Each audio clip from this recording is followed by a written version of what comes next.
Hi everyone, creative Tisha channel में आप सभी का स्वागत है।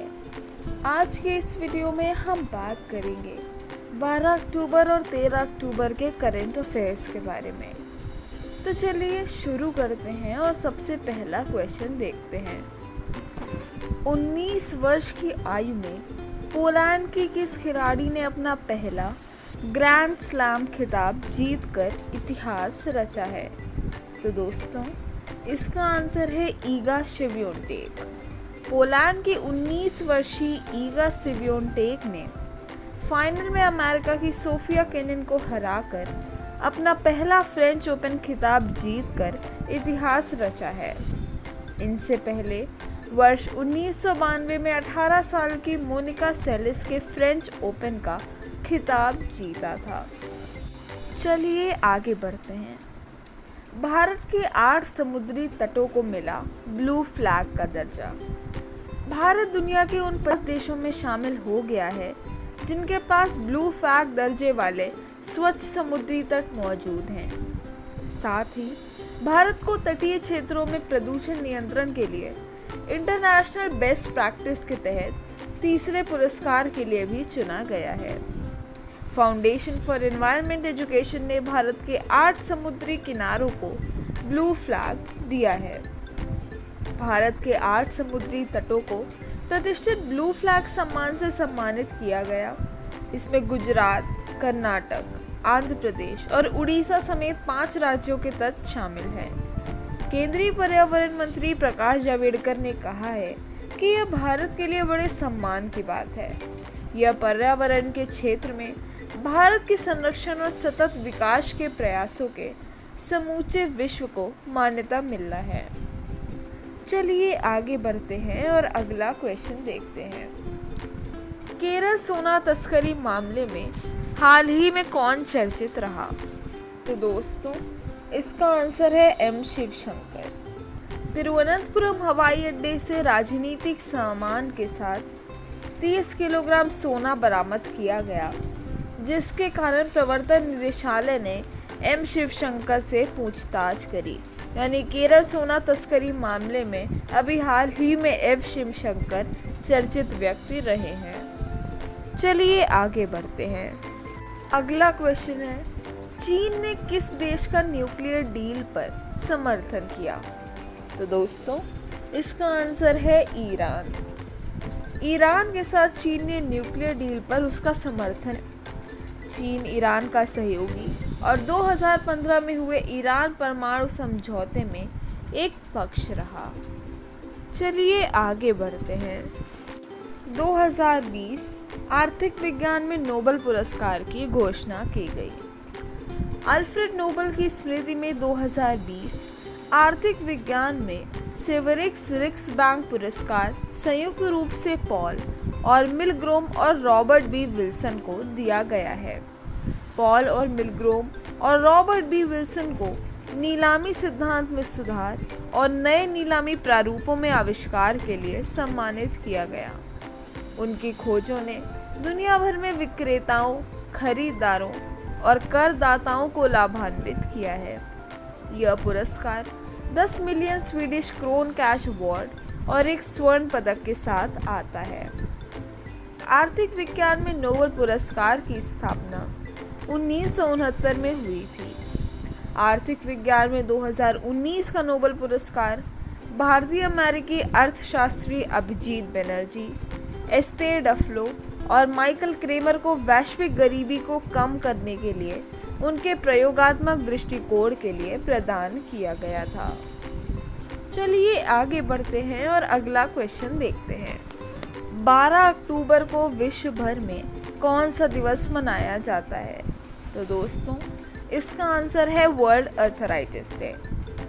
विश्व गठिया दिवस की स्थापना वर्ष 1996 को आर्थराइटिस और रूमेटिज्म इंटरनेशनल ने गठिया और मस्कुलरोस्केलेटल रोगों जैसी बीमारी से जूझ रहे पीड़ित व्यक्तियों को प्रभावित करने वाले मुद्दों के बारे में जागरूकता बढ़ाने के लिए की थी। 12 अक्टूबर को प्रतिवर्ष विश्व गठिया दिवस या अंग्रेजी में कहें तो वर्ल्ड आर्थराइटिस डे के रूप में मनाया जाता है। चलिए आगे बढ़ते हैं। अगला क्वेश्चन है 13 अक्टूबर को कौन सा दिवस मनाया जाता है? तो दोस्तों इसका आंसर है अंतर्राष्ट्रीय आपदा जोखिम न्यूनीकरण दिवस। अंतर्राष्ट्रीय आपदा जोखिम न्यूनीकरण दिवस 1989 में संयुक्त राष्ट्र महासभा द्वारा जोखिम जागरूकता और आपदों में कमी की वैश्विक संस्कृति को बढ़ावा देने के लिए शुरू किया गया था।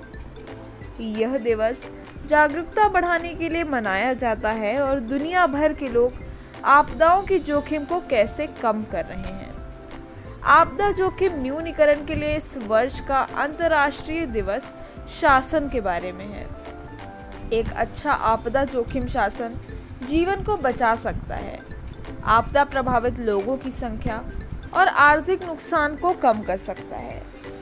डिजास्टर रिस्क रिडक्शन को स्पष्ट कोड, योजनाओं और सक्षम जनता की भलाई के लिए वैज्ञानिक प्रमाणों पर काम करने वाली सशक्त संस्थाओं की आवश्यक है।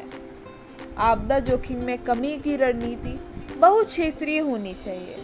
भूमि उपयोग, भवन कोड, सार्वजनिक स्वास्थ्य, शिक्षा, कृषि, पर्यावरण संरक्षण, ऊर्जा, जन संसाधन और जलवायु परिवर्तन अनुकूलन जैसे क्षेत्रों में नीतियों को जोड़ सकते हैं। बात करें आपदा जोखिम न्यूनीकरण के लिए सेंडाई फ्रेमवर्क की, तो 2015 में आपदा जोखिम न्यूनीकरण पर तीसरे संयुक्त राष्ट्र विश्व सम्मेलन में इसे अपनाया गया था। यह 2015 के बाद के विकास के एजेंडे का पहला बड़ा समझौता था और यह सदस्य राज्यों को विकसित कार्यों की आपदा से जोखिम से बचाने के लिए ठोस कार्रवाई प्रदान करता था।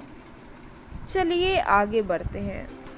अगला क्वेश्चन है 2020 के SASTRA रामानुजन पुरस्कार से किसे सम्मानित किया जाएगा? तो दोस्तों इसका आंसर है शाई एबरा। प्रिंसटन विश्वविद्यालय यूएस के शाई एबरा को 2020 के शास्त्रा रामानुजन पुरस्कार से सम्मानित किया जाएगा। उन्हें कॉम्बिनेटोरियल और ज्योतिमय टोपोलॉजी में उच्च आयामी विस्तारकों और 3D एकात्मक समूहों के लिए गोल्डन गेट्स पर उनके उत्कृष्ट कार्य के लिए सम्मानित किया जाएगा। गणित में 32 वर्ष से कम आयु के व्यक्तियों द्वारा उत्कृष्ट योगदान के लिए शास्त्रा रामानुजन पुरस्कार प्रतिवर्ष दिया जाता है। यह पुरस्कार दिसंबर में संख्या सिद्धांत के एक अंतर्राष्ट्रीय सम्मेलन में कुंभकोणम में शास्त्रा विश्वविद्यालय में प्रस्तुत किया गया है। चलिए आगे बढ़ते हैं और अगला क्वेश्चन देखते हैं। कौन से कांग्रेसी सदस्य ने अपना इस्तीफा दे दिया है और हाल ही में बीजेपी में शामिल हो गए हैं? तो दोस्तों इसका आंसर है खुशबू सुंदर।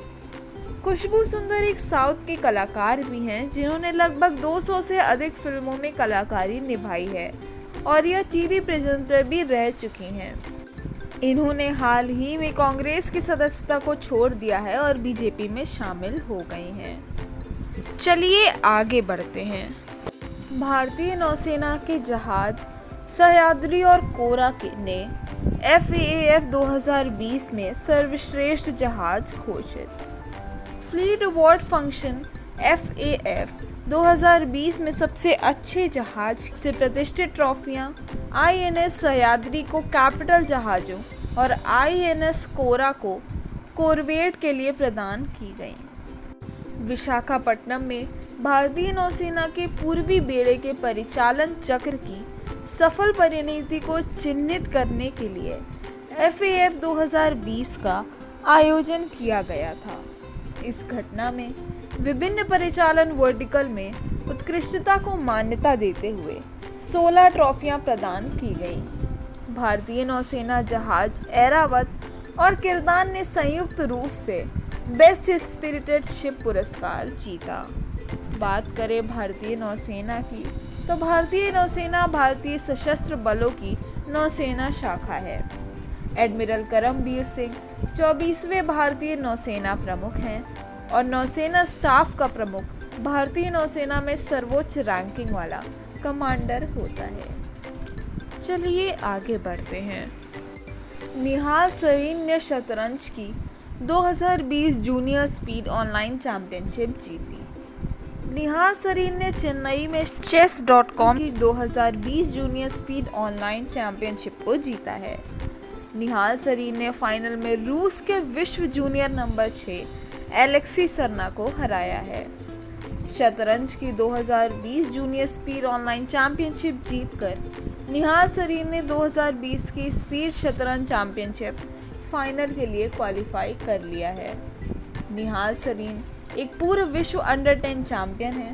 वह एशियाई online Nations cup team championship में भाग लेने वाले भारतीय पुरुष टीम के सदस्य होंगे। चलिए आगे बढ़ते हैं। अरुणाचल प्रदेश के होलोंगी में नया घरेलू हवाई अड्डा विकसित किया जाएगा। अरुणाचल प्रदेश के होलोंगी में एक नया घरेलू हवाई अड्डा विकसित करने की बात हुई है। यह एक ग्रीनफील्ड हवाई अड्डा होगा जिसे 650 करोड़ रुपए की लागत से विकसित किया जाएगा और ईटानगर से 15 किलोमीटर की दूरी पर स्थित होगा।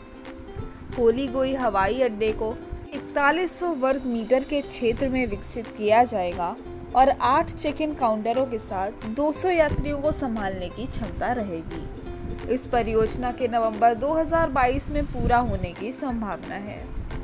अरुणाचल प्रदेश भारत का सबसे पूर्वी राज्य है और राजधानी ईटानगर है। इसके मुख्यमंत्री पेमा खांडू हैं और राज्यपाल BD मिश्रा जी हैं। सेरदर्रा अरुणाचल प्रदेश में स्थित है।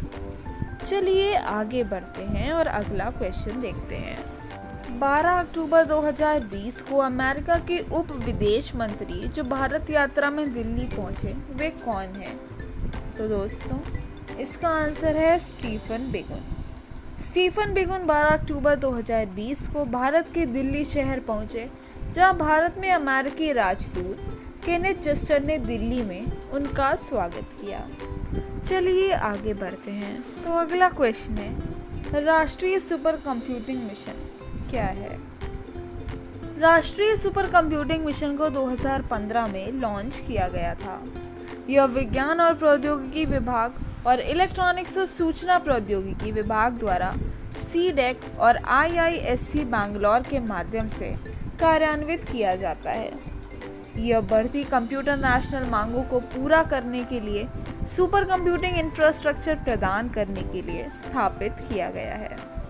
मिशन का लक्ष्य कुछ टेराफ्लॉप्स से लेकर सैकड़ों टेराफ्लॉप्स तक सुपर कंप्यूटरों का एक नेटवर्क स्थापित करना है। कई केंद्रीय वित्त पोषित संस्थानों को NSM में शामिल किया गया है। राष्ट्रीय सुपर कंप्यूटिंग मिशन के तहत अत्याधुनिक सुपर कंप्यूटर स्थापित करने के लिए NIT तिरुचिरापल्ली और CDEC पुणे के बीच एक समझौता ज्ञापन पर हस्ताक्षर किए गए हैं। चलिए आगे बढ़ते हैं। FATF द्वारा पाकिस्तान को बढ़ी हुई अनुवर्ती सूची में रखा गया। मनी लॉन्ड्रिंग पर FATF के एशिया पैसिफिक ग्रुप द्वारा पाकिस्तान को बढ़ी हुई अनुवर्ती सूची में रखा गया है। मनी लॉन्ड्रिंग पर FATF को APJ ने पाकिस्तान को बढ़ी हुई अनुवर्ती सूची पर रखा क्योंकि आतंकी वित्त पोषण से लड़ने के लिए FATF की तकनीकी सिफारिशों पर पाकिस्तान की प्रगति धीमी रही है। पाकिस्तान ने आतंकवाद और आतंकवादी वित्त पोषण पर लक्षित वित्तीय प्रतिबंधों से संबंधित अपनी रेटिंगों में संशोधन के लिए अनुरोध किया है, लेकिन APJ ने कहा है कि आतंकी वित्त पोषण से लड़ने के लिए FATF की तकनीकी सिफारिशों पर पाकिस्तान की धीमी प्रगति के कारण रेटिंगों का संशोधन उचित नहीं है। APJ ने कहा कि पाकिस्तान बढ़ी हुई अनुवर्ती सूची पर रहेगा और प्रगति पर रिपोर्ट करेगा। तो दोस्तों आज के वीडियो में हमने बात करी 12 अक्टूबर और 13 अक्टूबर के करंट अफेयर्स के बारे में। तो आज के लिए बस इतना ही। अगर आपको यह वीडियो पसंद आया हो तो इस वीडियो को लाइक कर दें और क्रिएटिव दिशा चैनल को सब्सक्राइब कर लें। धन्यवाद।